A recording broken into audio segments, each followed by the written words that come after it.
Welcome to the Battles We Pick podcast, where advocates and organizers talk about their work pushing for social, political, and policy change. Today's guest is Richard Healey, author of a recent Stanford Social Innovation Review article on the lessons that military strategy can offer the progressive movement. Richard's credentials as a movement leader are as solid as can be. Throughout the 1960s and 70s, Richard was active in the civil rights and anti-war movements. He went on to serve as executive director of the Institute for Policy Studies and the Coalition for a New Foreign and Military Policy, where your humble podcast host was a lowly intern in the early 1980s. In 1993, Richard founded the Grassroots Power Project to advance social movement strategy and practice, and most recently, he's been serving as a consultant or board member for several foundations focused on that very challenge. In Richard's article on how the military does strategy, he makes a point that's particularly apt for a podcast called The Battles We Pick. He calls on advocates and organizers to follow the military's example and be clear not just about our battles, but crucially, the larger wars those battles are part of. As the old saying goes, you can win the battles and still lose the war. Whether the challenge is racial equity, economic justice, climate action, or healthcare reform, Richard explains why we need clarity about big picture transformation, for one thing, to know what we're up against. It was a fascinating discussion about the importance of analyzing power and the players' invested interests that will resist our efforts to make change. I know you'll get a lot of our conversation. I know I sure did. Many of the advocates and organizers who appear on the podcast are friends and colleagues I've known for a long time. In Richard Healey's case, he ran a Washington-based organization in the 1980s called the Coalition for a New Foreign and Military Policy, where I did an internship right after college. Richard went on to found the Grassroots Power Project, which does really interesting work developing new approaches to advocacy and organizing work, exactly what we're interested in on this podcast. Welcome, Richard, and thanks so much for doing this. David, it's a pleasure to be here and great to see you again. It's been too long. Likewise. So what prompted me to invite Richard was a fascinating piece this summer in the Stanford Social Innovation Review. The piece is titled Strategy and Power Building, What the Progressive Movement Can Learn from Military Strategy. In the article, Richard makes the case that we should take some cues and ideas from the ways military leaders and planners pursue their objectives. And I'd like to start right there, Richard. What was the impetus of this idea? You clearly see some blind spots in progressive groups' approach to strategy. What do we tend to miss that the military handles better? David, I think the first thing I would say is that the progressive movement has actually changed in ways that I like over the last 10 or 15 years, but ways that create new challenges. And what I mean by that is that I would say roughly till 2008, let's just use that as a marking point, most of the, whatever the great lofty mission statements that progressive groups and progressive philanthropy had, the actual operational work was relatively pragmatic, incremental. You had a 3-year plan, you had a 5-year plan, and the goals fit within the existing system. They reformed it, but they were plausible and you could see a path there. 2008, the economic crisis started to mark a real change, a leap in the ambitions and declaratory goals and the intent of large sectors of the progressive movement. And that accelerated with Occupy, with the Me Too movement, and then in particular with Ferguson and George Floyd's murder. So that the goals of many of these organizations and philanthropic groups became things like abolishing structural racism, right? Transforming the system, huge, large-scale goals, wildly different than the more incremental and pragmatic goals of earlier periods. Now, I sympathize with those goals. Let me make it clear. I am a person who sympathizes with them. They are visionary, perhaps utopian goals. But the question that faces any of us as organizers and advocates and people who want to make change, I hope in our lifetime, is how to get there, what to do to actually make that something real and not just have pious hopes. That is the domain of strategy. I do. I think it's interesting, this tension between incremental change and ambition.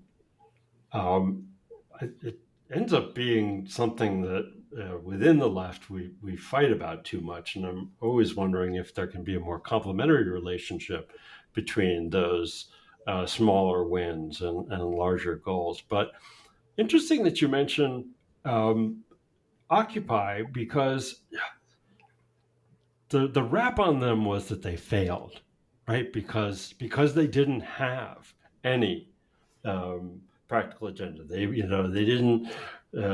This was again, this is what they were tagged with, that they didn't roll up their sleeves and get things accomplished. But I remember the day when we couldn't even talk about economic inequality, right? Like it was out of bounds because class war, or that's what the right wing would shout. And to me, I've always viewed that as like a big success. Oh, now we can talk about this reality that we haven't been allowed to talk about. I don't know if you look at that similarly. I have often looked at that question. I was around Boston at that point and loved going down to our square and hanging out with some of the people. I even if that was a correct criticism of Occupy, a similar criticism is made of Black Lives Matter. But if you actually look at Black Lives Matter, they produced detailed, thoughtful policy and programmatic proposals, an entire platform, which, though it had, far out, in the best sense of the word, long range elements, was actually had many concrete ones as well.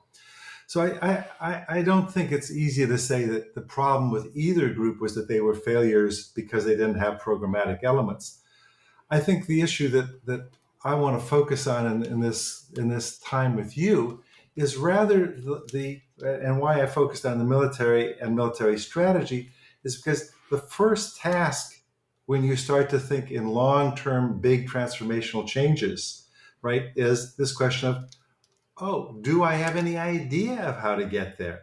Which was not a question that the Occupy folks asked, and actually wasn't a question that most of the people in Black Lives Matter at the period of, say, 2016 to 2020 asked. And certainly that's not a question that's asked very seriously in most of the circles I move in philanthropy or other places. What does it take to change the system? Now, why I think the military is helpful is not because of their conclusions about any one strategy or because they have a command structure or something like that. I'm saying something very different. They have to think about long-term goals and how to get there year by year. Let me contrast that. Maybe I can sharpen this, David. When Bernie Sanders proposed Medicare for all as a big transformational goal, a goal I've liked for many years, Elizabeth Warren said, sure, but it's going to take steps to get there. And many of the supporters of Medicare for all thought she betrayed the cause by talking about incremental steps. Yeah. That's what I'm trying to get at here, is that if you want to get Medicare for all, if you want to do something really that changes structural residential segregation in this country, right, then you have to give me some clue about what would it take in 5 years or 10 years. What are the big chunks that would take to get there? And again, the military and strategic ideas from the military take that very seriously. And the issue that I really want to focus on is that it's not that we don't have a strategy, it's that we don't discuss that we need a strategy to get there, right? That it's not enough to say we want to abolish something or change something or say structural racism. The key question is, how do you build the power to achieve it and overcome the opposition to it? What is the obstacle of strategic thinking? What is the absence of strategic thinking of a strategy mindset mean in our sector? And I say our sector very broadly. And the power to overcome the opposition. That's an important phrase. The point I make in that Stanford Social Innovation Review article, the first point I make is that military strategy starts with a power analysis. What is the power of the opposition? Who are we facing, and who are our allies? And what kind of allies might we need? But number one, who's the opposition? And one of the most striking things, I think, in our world is the avoiding of naming the opposition. That if you want to have, a major change in our society, right? Who's fighting you? And that just doesn't get laid out very clearly ever. That we wave our hands and say, well, we're moving forward, or we say Trumpism perhaps, but we don't actually name the power structure. So I give you one limited example. In climate change, people do say the oil company's the problem. Yes, but I think that's a bad power analysis, because the oil companies are inextricable from all of Wall Street. So I think that when you're fighting to stop climate change, you're not fighting the oil companies per se, and you're not fighting extractivism per se, though those are certainly manifestations. You're actually taking on the structure of global financial capital. You're taking on the Saudi sovereign wealth fund. You're not just taking on Exxon. So that's a first point to understand strategy, is understand who it is you're fighting. If you want to change the tax code to improve things for kids, if you're changing the tax code and want to change, for example, the tax on the rich, you're fighting the Koch brothers and Americans for Prosperity. Name that and ask what it would take to do it. Okay, so let's take America's special problem of race and original sin and the reckoning that we keep postponing. What do we want to say about that? I mean, probably both of us have been reading about that very thing, and I'm reading How We Win the Civil War by Steve Phillips right now. But let's take that. Who are we fighting with? Well, that leads us into appropriately deep waters, and Steve Phillips is certainly a helpful interpreter of understanding it, as are people like Jamel Bowie of the New York Times, who I read with passion whenever he appears. One way to think about it is simply looking at residential segregation and the role of both the government over the last 100 years and the role of private interests in segregating housing and reinforcing it through both federal redlining and insurance redlining and real estate redlining.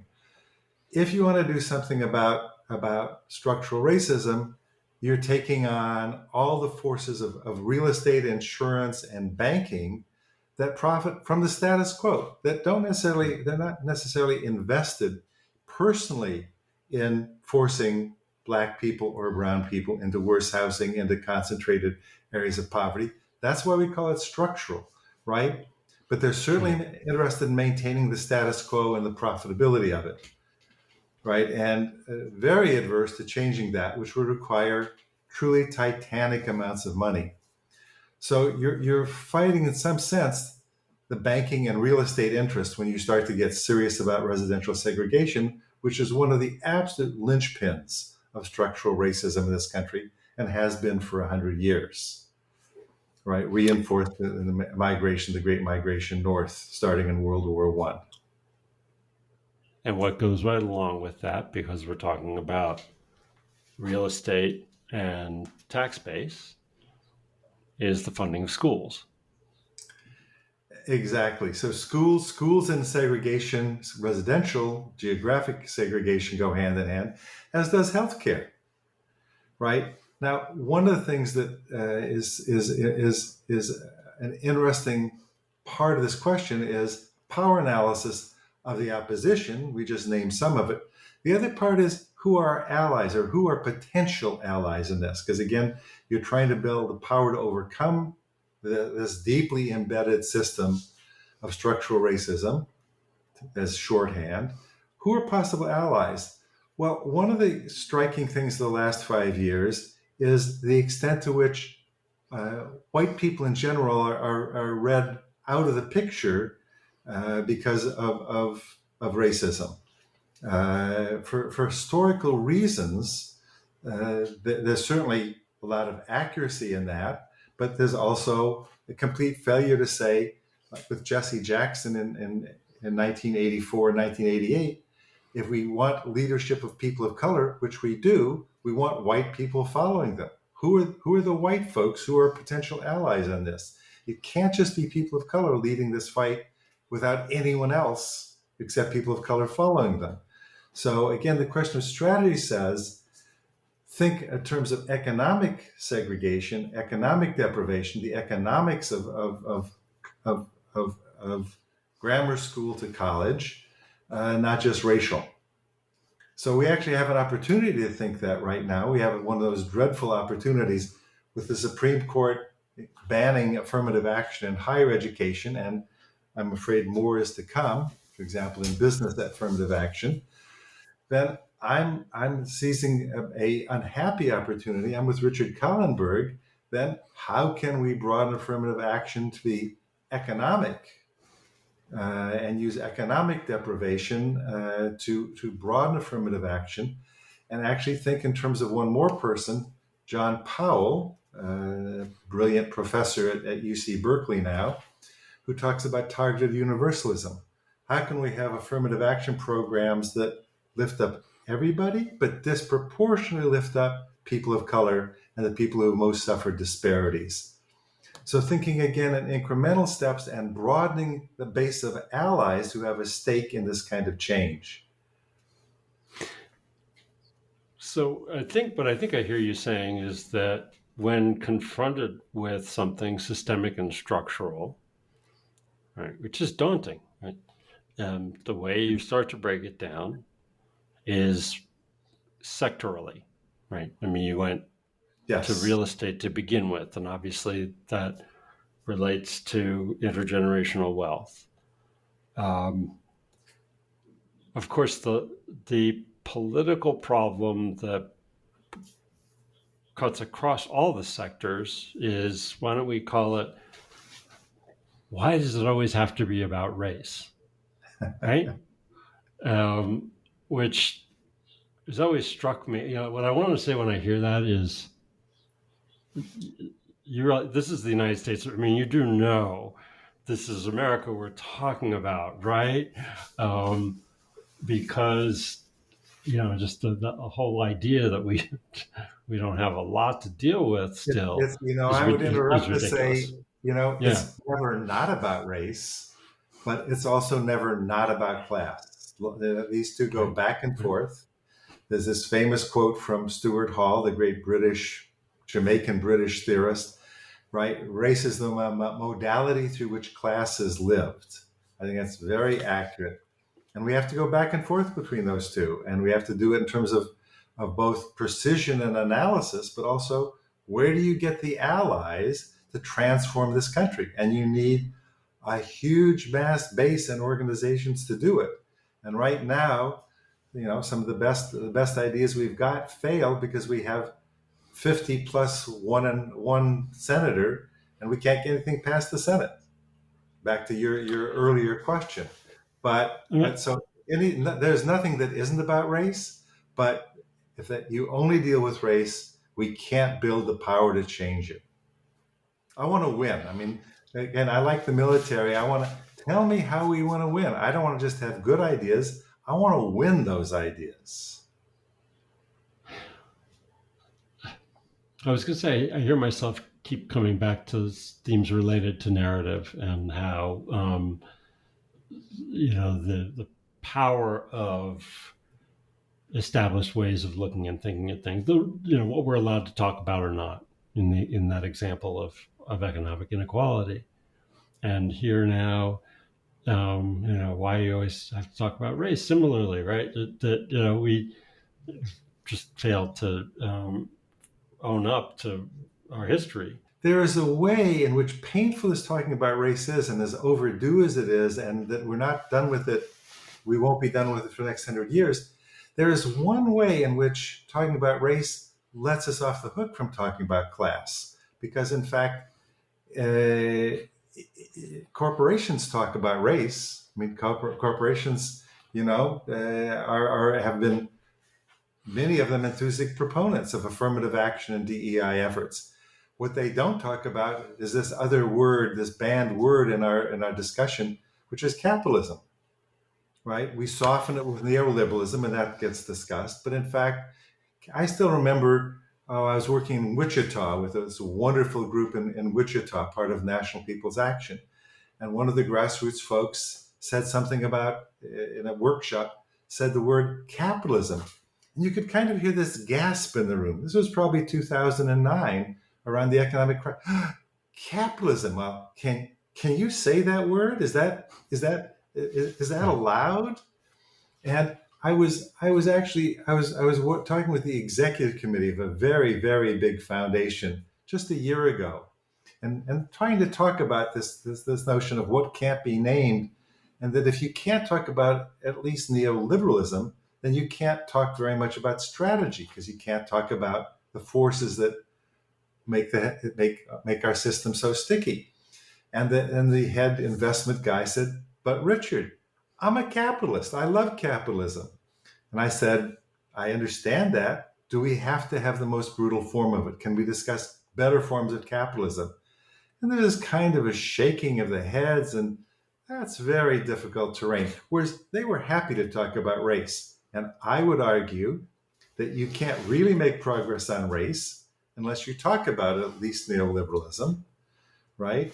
But because, again, you have to actually say what the impediments are. The military, they can't, they for example, the military have to talk about climate change. They can't pretend with the right wing that there's no such thing, because their damn bases are subject to the problems of climate change, right? Their weapons are subject to it. Right. We're nervous about such things. We're not frank. Well, I mean, arguably, though, if the way that some of those conversations are about race skirts the whole systemic aspect, right? Yes. And slips all too easily into the kind of interpersonal realm, where it's kind of hemmed in and lacks the big picture. But I mean, capitalism does almost invite us to talk about it, right? Because capitalism itself realizes that markets don't deal with all things of value, right? That's why they call them externalities. Is that if properly understood, capitalism understands its limits and understands that that there are market failures, which is exactly what we saw in 08, 09. But your point about the military is absolutely well taken. That one of the things they're good at is facing difficult realities, right? They understand the danger of failing to confront what's in front of them. When I heard you talk about you want to win, it made me, it brought to mind a question about durability, right? Is there winning and winning, right? Is there winning that is more apt to last than other kinds of winning? Well, all right. This is a great topic of what is winning. I'd say a couple things. Winning for community organizers, for the organizing community, it's very clear what a win is. You have a campaign and you set out winnable goals. They have to be 1 or 2 years out. I'm generalizing only a little bit. Legislatively, you either pass the bill or you don't. It gets signed or it doesn't. You may not worry about enforcement, but you know what a win is. And the reports, the year-end reports of our organizations, of our think tanks, our advocacy groups and foundations, they're filled with the thousands of wins that we have had. And I don't mean to mock that, but I want to be very careful about it, because yes, we work on winnable things and we win a lot of them, but they are battles. I use that word in the very precise sense that they are immediate, localized, that sometimes they're large battles like the ACA. That was a titanic battle, and we won it under modified conditions. But again, one of the most useful parts of military thinking is the difference between the war and the battle. And a military truism is that you can win all the battles but lose the war. And this is, I think, one of the most core questions, I think, facing progressives is understanding the difference between the battle and the war, which would require us naming the war. Again, it goes back to this large-scale picture of who are we fighting and what we hope to do. So if you say that, if all you talk about is all the battles we've won, great, because they're real and they've made a change in people's lives, and three cheers that we've won that. I don't want to denigrate that in any way, and we need more battles that we win. But I think of this, of all the work I did with community organizations starting in the 1970s, right, and the stuff that I was doing. And we focused on unemployment, and we focused on rent, and we focused on a variety of important issues.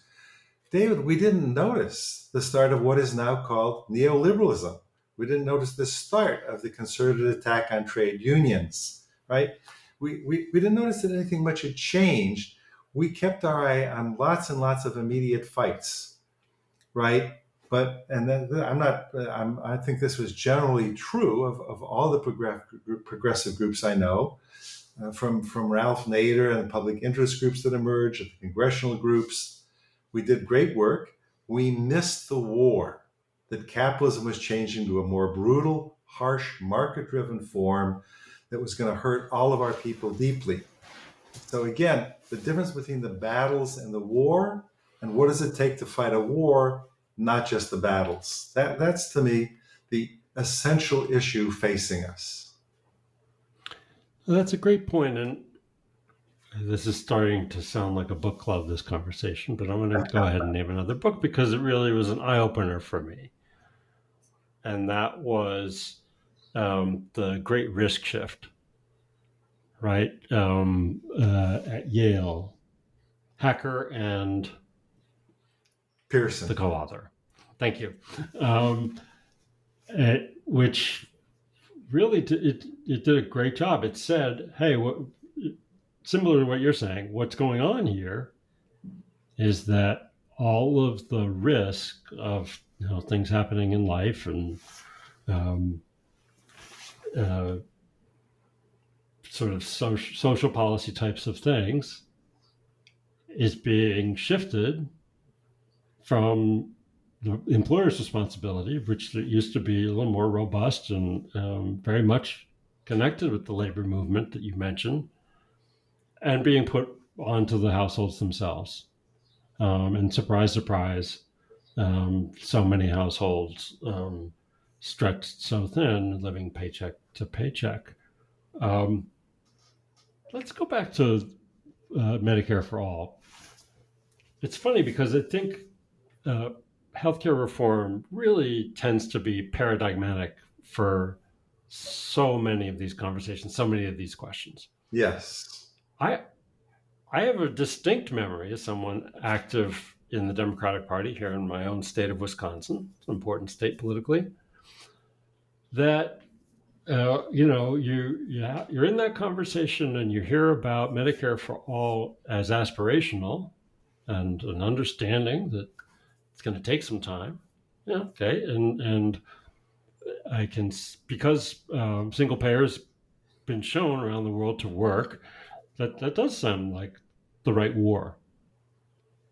Until exactly what you said, someone like Senator Elizabeth Warren and others are betraying the war if we support anything incrementally, right? So you go from aspiration to all of a sudden litmus test, which didn't seem very healthy in terms of how people are approaching it and getting along with each other, right? I mean, I think what you describe about the idea of betrayal is a real kind of an internal fissure within the movement, isn't it? Healthcare, David, healthcare could illustrate almost everything we're talking about. So, you look back at at Bernie and Elizabeth and that fight that they didn't have, but their followers did. Actually, you may not be following California politics today, but right now, there's one group of people who are for Medicare for All who have an assembly bill, a current assembly bill in the California Assembly. Another group of advocates for Medicare for All or California Care for All who have a Senate bill. And they are fighting each other, in one case actually denouncing the other in the most terrible of terms, of betrayal terms.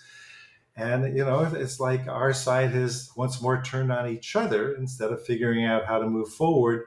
And it's partly a fight about incremental versus taking that great leap, or to use a terrible talismanic phrase, a great leap forward. To quote Chairman Mao's, one of his many extremely unsuccessful efforts to change the world in one step. So, but, the healthcare tells us about class and race. Rural hospitals, absolutely crucial to the rural economy, to rural healthcare, to rural people's lives. They're closing around the country. They're particularly closing in places like Mississippi and Alabama. Right? Now, is that a racial issue? Sure. Is it a class issue? Sure. Is it a structural issue? Absolutely. We need to think in all those terms, and it's a governance issue, as is, for example, the water issue in Jackson, Mississippi. So you asked me a little bit ago, do we need to elect different people? I think that we should come back to that issue of what kind of strategies do we need if we're willing to acknowledge the depth of the opposition. In other words, what do we if you and I are right, and many people who would agree with us say that, boy, the problem is the enormous economic and political powers arrayed against us for any of the things we want. Well, what do we need to do? I mean, I would say two kinds of things. Number one, and I want to be brief on this one, is how do we actually build not an army like the right has? Because in a sense, Americans for Prosperity, the State Policy Network, the Federal Society, in a sense you have a deeply, deeply coordinated, deeply financed infrastructure on the right that has been building and growing and having fights internally, but nonetheless, extraordinarily coherent, this conservative corporate infrastructure that has been growing, marked perhaps by the Lewis Powell memo of 1972, the famous memo that is a call to arms to fight people like you and me, right? It remakes the chambers of commerce and what they're pushing for. Exactly. Nothing comparable. So again, we have lots of platoons, we have lots of battalions on the left, fragmented, each of them fighting their battles, each of them doing good work. In moving from battles to fighting the war, we need higher levels of coordination and cooperation, not fratricidal fighting.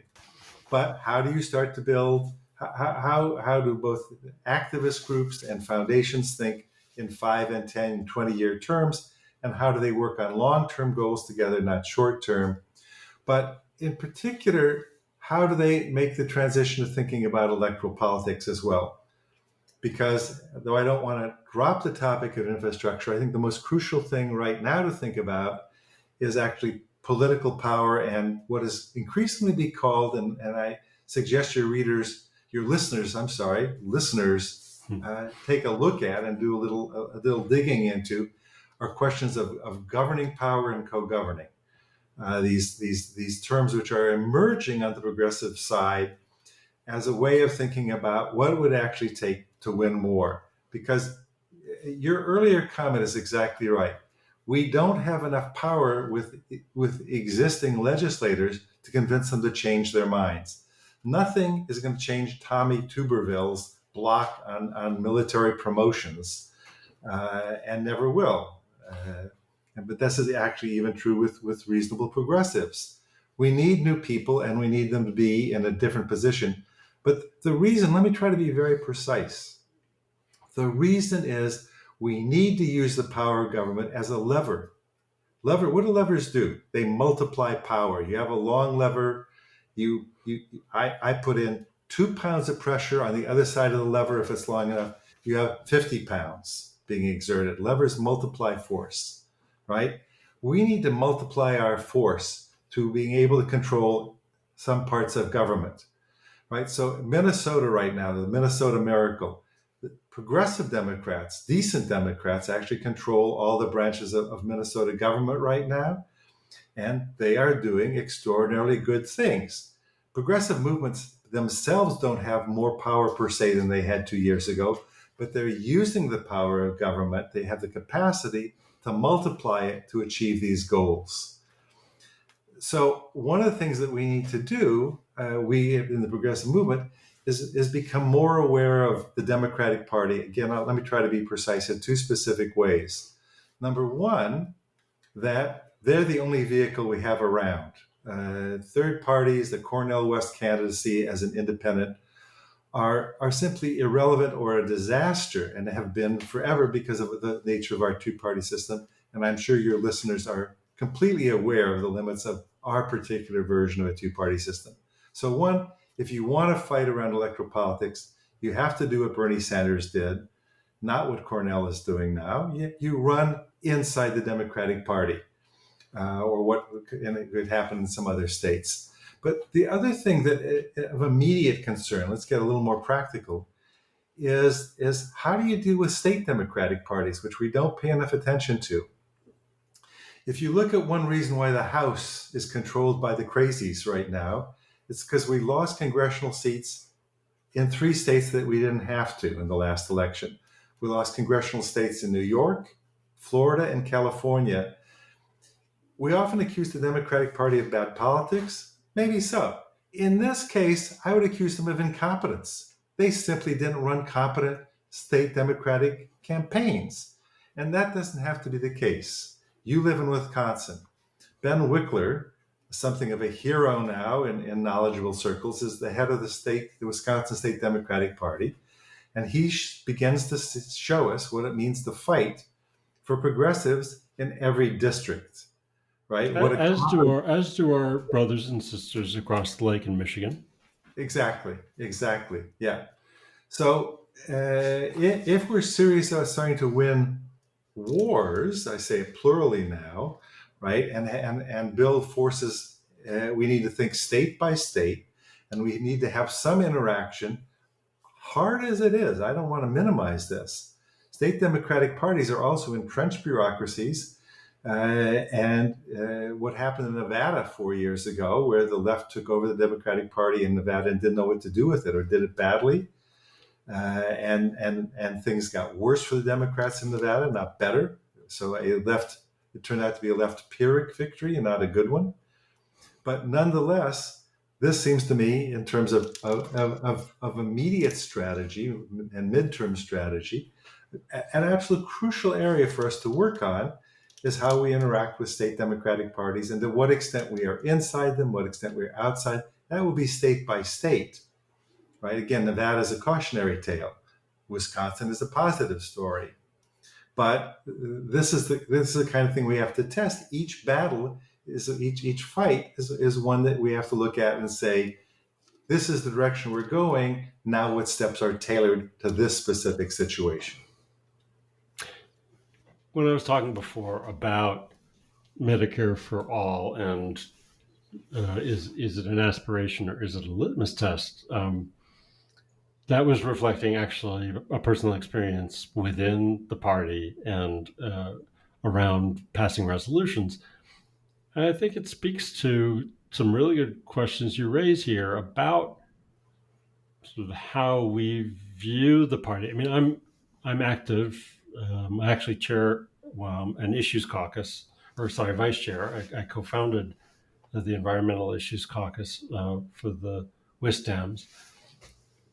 But I get frustrated. Maybe it relates to that gadfly candidacy, like a Cornel West, or Ralph Nader, Stein, whoever, right? Um, I get frustrated at the second guessing. Um, Back to healthcare reform, right? So when the ACA was unpopular, a chunk of that unpopularity was from the left. Right? Yes. So our brothers and sisters on the left were contributing to the political unpopularity of one of the most important achievements. I mean, there hadn't been a major healthcare reform achieved in 45 years. That's right. And it's really frustrating. Um, so there's something to be figured out here. Um, what's the trick to balancing um, lending support and helping to win, because the sniping, helps to not win. Boy. um, and at the same time, um, you know, getting, there must be some sort of difference between um, sniping and spurring, right? Encourage, right?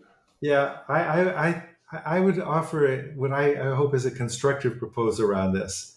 People who are the snipers, people who are the critics, I'm deeply sympathetic for one specific reason, which is often we see a reform passed and it dead ends the effort for further change. That takes off the pressure, it gets watered down, or it gets reduced, but it doesn't lead to further change. Now we're Americans, right? We love this theory that, boy, if I just win this, then I'm going to win something else, and I'm going to win something else. And that's actually often seen in theories of organizing, is if you just win this, you'll recruit more people, you'll get more money, and oh boy, we're off to the races. But in fact, people who work hard on trying to make changes see that doesn't happen. So one of the great victories of the 1970s, one of the greatest democratic victories coming straight out of community organizing, was the passage in 1977 of the Community Reinvestment Act. Right? Extraordinary. It has transferred billions of dollars from the banks to people who could not have gotten mortgages, and small businesses who could not have gotten loans without the CRA. And yet, we didn't follow up that victory in 1977 with any bigger victories, right? We didn't propose opening the books or staffed community committees to supervise the banks. We didn't propose anything. So when 1988 and the savings and loan debacle happened, or 2008 when you had the larger economic meltdown thanks to the banks, all the people who had worked on the CRA, in a sense, were starting from scratch again. Oh, what do we do with the banking system? That is, the CRA victory, the Community Reinvestment Act, putting a serious reform around the banking system, didn't lead to step two. It was a battle, not a war. It was a battle. It was a brilliant, stunning victory. The ACA was a stunning victory, but we typically treat such things as battles, as opposed to saying, while we're fighting for the ACA, what are we fighting for after that? What would be the next step? When we're fighting, I proposed in 77, when I was part of the CRA group, well, if we win the CRA, can we demand opening of the books? The bank's money is ours. It's public money. Why shouldn't the bank's books be open? This was seen as the distraction to winning the battle. But in fact, the complicated thing about strategy and tactics, about battles and wars, is that somebody has got to be looking at both of those. Right? I'm fighting the battle. How are we also fighting the war at the same time? And this is why, David, this is the crux of why it's so hard, because we don't have either the background, the training, or the resources for our folks to do both things. That is, we're fighting a battle, we are actually planning for the next steps that lead us towards the bigger parts, so that the people who don't trust that a step towards Medicare for all will get us there, in California around Elizabeth Warren, they have some history on their side that if you take a step, what guarantees me that you'll take step two? Nothing you're doing now persuades me. So how you link the battle and the war, if I may use a term from another field, the dialectics between tactic and strategy, we don't do that. We fight the battles. And where's the larger structure? Where are the leaders, right? The Jesse Jacksons, right, that help link those two together? Right now, I would say, and I think the people around in our world, I would look at Maurice Mitchell, the head of the Working Families Party. He thinks in those terms. He articulates that relationship really well. I would commend him to you and your listeners for thinking exactly about those. But that is the crux of military work, is how does each battle get treated both in itself, but also as part of a larger fight. And therefore, each reform that we take, if we could show the left critics, in fact, we're working hard inside the campaign for that first reform, we're building the basis for a second reform, that every reform is treated as a stepping stone to something else, seriously, that our messaging, our campaigning, our alliance building, all are pointing towards something larger, we would do better. But it's really hard, and it's a cultural change from what we're used to. Are there? Okay, so I'm sold. Count me convinced that gotta know what wars we're fighting. So a lot of issues have come up in the conversation. I want to give you a moment to name any wars. So how do you see that bigger goal on some of these areas? Well, I think that we actually have to think in 10 to 20 year terms, be aspirational, but as I try to talk to my friends, and what we at the Grassroots Power Project did, we actually have a whole set of papers on this notion of what is a long-term agenda.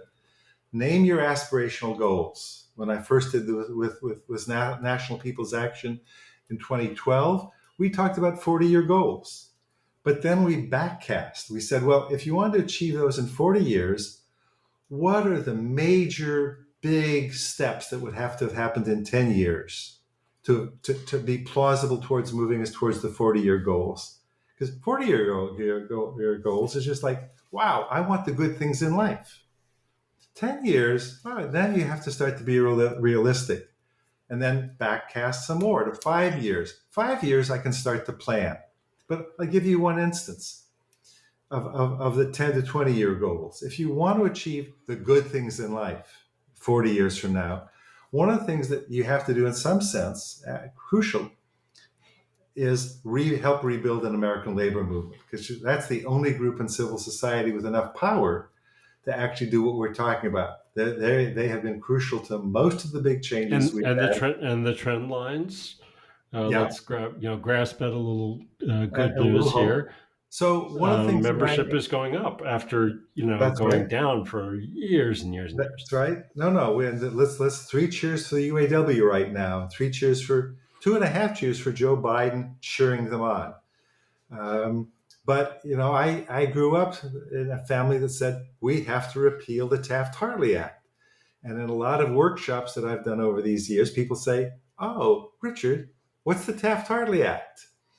So that's the kind of thing that I would put on some long-term agenda of like 10 years out or 15 years out.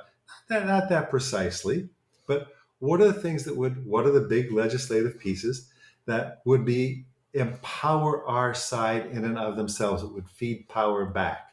That's the using state as a lever again, government as a lever. What are the pieces like that? What would we do around immigration? What would we do around structural racism and residential segregation? What would we do around the banking system? What are the big pieces 10 years out can give us a way of looking forward and saying, oh, I have some notion of where we're going. How do I use everything I'm working on now as a stepping stone towards those bigger things? I think I'm hearing that there is strategic planning power, pardon the pun, in being conscious about timeframes. Absolutely. People who do this work, and one of our essential skills is assessing degree of difficulty, right? Even if we're not always as rigorous as we could or should be, which I think is what you're saying. We are intentional and diligent about understanding what's lower hanging fruit, higher hanging fruit, and um, yeah, I think this is a interesting and potentially powerful idea. What do you see when you um, look at 3 years, 5 years, 10 years, 20 years? You make a persuasive argument for breaking it down in time frames, for looking at what we're trying to do in those different time horizons, because doing that will tell you something about battles and wars. I think yes. Yes, I think, look, where I started with was this great leap forward in aspirations on the part of so much of the progressive sector. And I think that's wonderful. These new aspirations are overdue, in fact.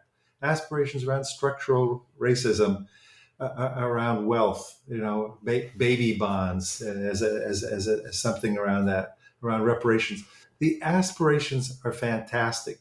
They are long-term aspirations. Great, I get that. I've lived with long-term aspirations all my life, so fine. But this question then of backcasting, if you want that, tell me what has to happen in 10 years and in 5 years to get me there. And now let's test our work against that. I can't test my work, I can't evaluate it against the 40-year aspirational goal. There's no place to go. There's only a fog between here and there, right? But 5 or 10 years, I can begin to say something specific and concrete and I think helpful. And right now, the difficulty with this great leap in aspirations is not the leap. It's that the next step has to be much more sophistication about taking the next step of what do we do in the next 5 years that moves us towards the long-term 40-year goals, the aspirational goals. It's not hard once you've done it to say I'm for these big things. It's great, but it's really hard to then look at the gritty reality of American politics and the huge opposition to these ideas that so many of us love, and then say, well, in 5 years, what can I do and how am I going to get there? And how does that contribute? Again, linking it always to longer term goals. How is my narrative, my messaging linking to it as I educate people? One of the things I've done with a lot of the groups I've worked with, in particular with some of the foundations I work with now, is say, study, do some reading, do some analysis, look at the things that David, you and I have talked about in this past 55 minutes, right? We've name checked a bunch of books. I could name 3 more just about military strategy, right? Study. This is hard stuff. A 3-year plan is not hard. You extrapolate from what you know, what you've done, where you go. Thinking about strategy, there's a reason there's an Army War College, right? That the generals have to attend. One of the things I have wished for and talked about and think that we need, what's a movement war college? Where are we educating people in our movement about the really hard conceptual, intellectual questions of power analysis, strategy, the dialectic of strategy and tactics, the art of war, right? These things that the military studies them. Why don't we? No, it's so important, this relationship between longer term aspirations and how you get there, and the incremental steps along the way, and getting serious about how you can achieve those, and win not only the battles but the larger war along the way. Um, You've given us a lot to think about and to do, and that's as it should be, because these are crucial matters of justice in our world and making a better one. But thanks so much for walking us through all of that and getting us thinking and hopefully acting as well. Thank you, David. It was enjoyable, and your show itself is an illustration of the kind of self-education I'm talking about. So thank you on that grounds as well. It was a great conversation. Thanks.